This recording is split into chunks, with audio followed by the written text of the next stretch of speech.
9 या 10 अक्टूबर की बात है कि नवाज शरीफ लाहौर में अपनी रिहाइशगाह जाती उमरा में मौजूद थे। इन्होंने अपने military secretary brigadier Javed Iqbal को बुलाया और करीब आने पर इन्हें कहा कि वो अपना सेल फोन ऑफ कर दें। इसी दौरान वजीर आजम नवाज शरीफ ने भी अपना सेल फोन ऑफ कर दिया। ये दोनों फोन इन्होंने एक मुलाजिम के हवाले किए जो उन्हें लेकर चला गया। अब लॉन में नवाज शरीफ और इनके मिलिट्री सेक्रेटरी ही मौजूद थे।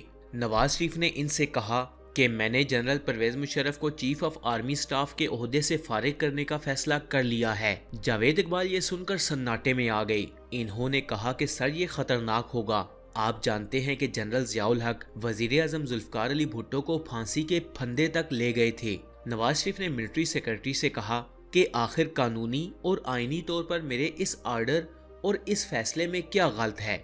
ब्रिगेडियर जावेद इकबाल ने वजाहत से बताया कि जनरल मुशर्रफ और उनके वो साथी जर्नेल जिन्होंने कारगिल ऑपरेशन किया है, ये किसी सूरत भी ये नहीं चाहेंगे कि परवेज मुशर्रफ को रिटायर करके इनका कोर्ट मार्शल कर दिया जाए। लिहाजा वो अपने बचाव के लिए आखिरी हद तक जाएंगे, ख्वाह उन्हें आपको ही हटाना पड़े। ब्रिगेडियर ने वजीर आजम पर वाजिया किया कि रावलपिंडी के कोर कमांडर जनरल महमूद जो कारगिल ऑपरेशन के मरकजी किरदार थे और जिनके अंडर वो 111 ब्रिगेड होती है जो मार्शल लॉ की सूरत में वजीर आजम हाउस और रेडियो पाकिस्तान पर कंट्रोल करती है, ये अपने बॉस जनरल मुशर्रफ की बरतरफी ठंडे पेटों से बर्दाश्त नहीं करेंगे और लाजमन हिट बैक जरूर करेंगे।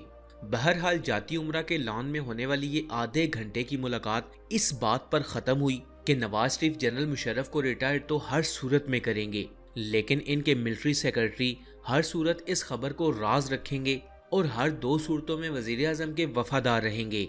ये मीटिंग खत्म हुई तो मोबाइल्स दोबारा ऑन हुए तो वजीर आजम को मिलने के लिए एक सीनियर सहाफी जाती उमरा में मौजूद थे।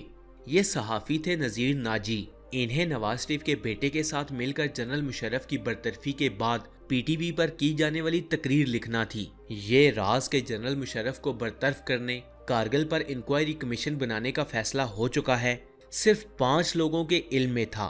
वजीर आजम नवाज शरीफ, इनके मिलिट्री सेक्रेटरी जावेद इकबाल, सहाफी नजीर नाजी और हुसैन नवाज। दिन था 11 अक्टूबर 1999।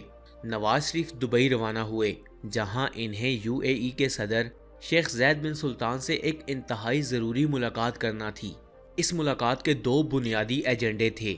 एक मसला ये था कि दुबई सरकार के पाकिस्तानी बैंकों में 45 करोड़ डॉलर जमा थे। शेख जैद उन्हें दुबई मुंतकिल करना चाहते थे। उस वक्त पाकिस्तान के मुआशी हालात बहुत अच्छे नहीं थे, इसलिए पाकिस्तान चाहता था कि दुबई ये रकम पाकिस्तानी बैंकों में ही रहने दे या फौरी तौर पर ना निकलवाए। इसके बाद दूसरा मसला तालिबान का था। पाकिस्तान चाहता था कि दुबई अफगान तालिबान पर अपना असर रसूख इस्तेमाल करे और अफगानिस्तान में जो ऐसे ट्रेनिंग कैंप्स जो पाकिस्तान में दहशतगर्दी फैलाने का बायस बन रहे हैं, इन्हें बंद करवाए। ये चूंकि अफगानिस्तान का मामला था जिसके लिए वजीर आजम को अफगानिस्तान के बारे में इंटेलिजेंस ब्रीफिंग भी चाहिए थी, इसलिए इन्होंने जनरल जियाउद्दीन भट्ट को भी साथ ले लिया, जिन्होंने दुबई के रास्ते में जहाज के अंदर वजीर आजम को अफगानिस्तान और कश्मीर के अमूर पर ब्रीफिंग दी। कहते हैं कि इसी दौरे के दौरान नवाज शरीफ ने जियाउद्दीन भट्ट को इशारतन बता दिया कि वो इन्हें नया आर्मी चीफ बनाने की प्लानिंग कर रहे हैं। इसी सफर में वजीर आजम के साथ एक बार फिर नजीर नाजी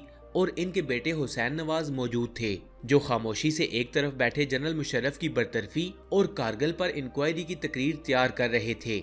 वजीर आजम नवाज शरीफ का ये दौरा आधा कामयाब रहा। वो इस तरह के शेख जैद ने पाकिस्तानी बैंकों में पड़े 45 करोड़ डॉलर दुबई मुंतकिल न करने की दरख्वास्त कबूल कर ली, लेकिन तालिबान पर अपना असर रसूख वो कितना इस्तेमाल कर पाते, ये भूल भुलैयों में उलझी हुई वो कहानी है जिसका ब्लैक एंड व्हाइट में कोई भी जवाब फिलहाल मुमकिन नहीं। अब सूरज तलू हुआ 12 अक्टूबर 1999 का। नवाज शरीफ रात को जनरल मुशर्रफ की बरतरफी पर तकरीर काफी हद तक तैयार करवा चुके थे और अब पंजाब के शहर शुजाआबाद जा रहे थे, जहां इन्होंने किसानों से एक खिताब और कपास की कीमत पर सब्सिडी का ऐलान करना था। लेकिन इस जलसे में एक खास बात थी, एक बहुत गैर मामूली बात जो बाकी जलसों में नहीं होती। कुछ था जिसका वजीर आजम को शिद्दत से इंतजार था। इतनी शिद्दत से इंतजार था कि इन्होंने जलसागाह के अंदर अपने हाथ के पास एक टेलीफोन सेट लगवाया जो वजीर आजम हाउस से हॉटलाइन पर कनेक्ट था। लगता था कि इन्हें किसी के फोन का बेसब्री से इंतजार है। और फिर फोन की घंटी बजी। नवाज शरीफ ने दूसरी तरफ से की जाने वाली गुफ्तगू 1.5 मिनट तक सुनी और फिर फोन रख दिया। लेकिन इस 1.5 मिनट ने इनके चेहरे पर जो परेशानी बखेरी वो सब ने महसूस की। अभी स्टेज पर वजीर आजम से पहले कुछ दूसरे रहनुमाओं ने खिताब करना था, लेकिन वजीर आजम ने पैगाम पहुंचाया कि उन्हें स्टेज पर बुलाया जाए। नवाज शरीफ ने किसानों से मुख्तसर तकरीर की, फिर वो परेशानी के आलम में जल्दी जल्दी स्टेज से उतरकर गाड़ी की तरफ बढ़े और मुल्तान एयरपोर्ट पर पहुंचे। लेकिन इस्लामाबाद पहुंचने से पहले पहले वजीर आजम को हर सूरत एक शख्स एयरपोर्ट पर चाहिए था, और ये शख्स था इनका वजीर दिफा इफ्तिखार अली खान। लेकिन मसला ये था कि जनरल इफ्तिखार बहुत बीमार थे। उस वक्त इनकी एंडोस्कोपी हुई थी और डॉक्टर्स ने इन्हें मुकम्मल आराम का मशवरा दिया था। इस आराम के लिए इन्हें गहरी नींद की गोलियां दी गई थीं और वो उन्हीं गोलियों के जेरे असर सो रहे थे। वजीर आजम के हुक्म पर इफ्तिखार अली खान के घर पर फोन कॉल्स का तांता बंद गया। इनकी बेगम फोन उठाती लेकिन अपने शोहर को उठाने से इनकार कर देती।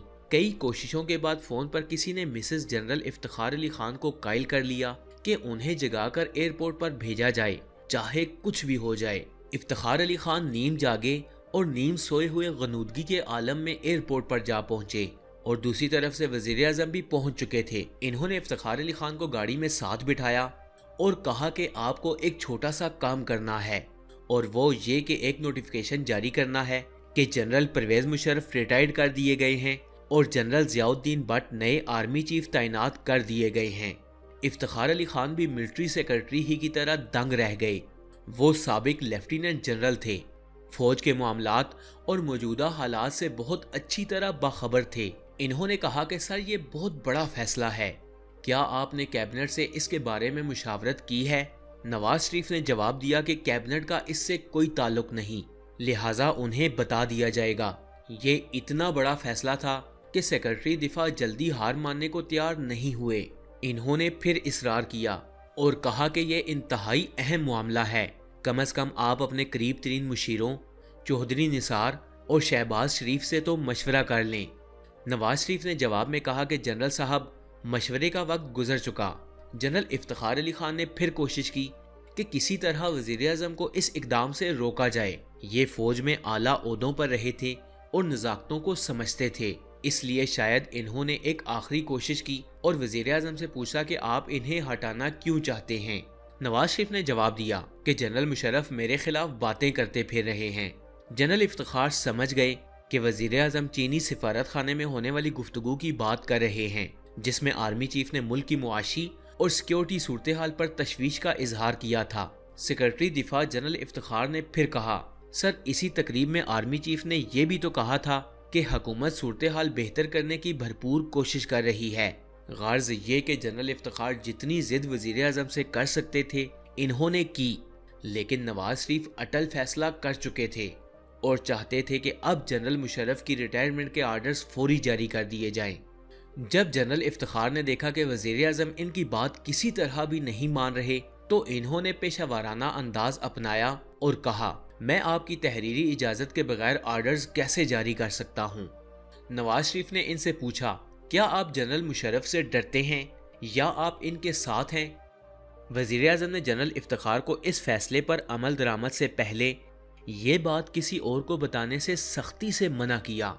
वो ऐसा इसलिए कह रहे थे कि इन्होंने सिर्फ जनरल मुशर्रफ को हटाने का ही फैसला नहीं किया था, बल्कि वो एक और भी बहुत बड़ा और अहम फैसला कर चुके थे, जिसके लिए वजीर आजम मुसलसल अपने प्रिंसिपल सेक्रेटरी सईद मेहदी से राब्ते की कोशिश कर रहे थे। फ्रेंड्स, 12 अक्टूबर 1999 की ये कहानी अभी जारी है। इस वीडियो का पार्ट 2 देखने के लिए स्टोरी फैक्ट्स चैनल को सब्सक्राइब कर लें और साथ में लगे बेल आइकन को भी प्रेस करें ताकि मजीद आने वाली ऐसी इंफॉर्मेटिव वीडियोस का नोटिफिकेशन आपको मिल सके। मैं मिलूंगा आपसे अगली वीडियो में, तब तक के लिए अल्लाह हाफिज।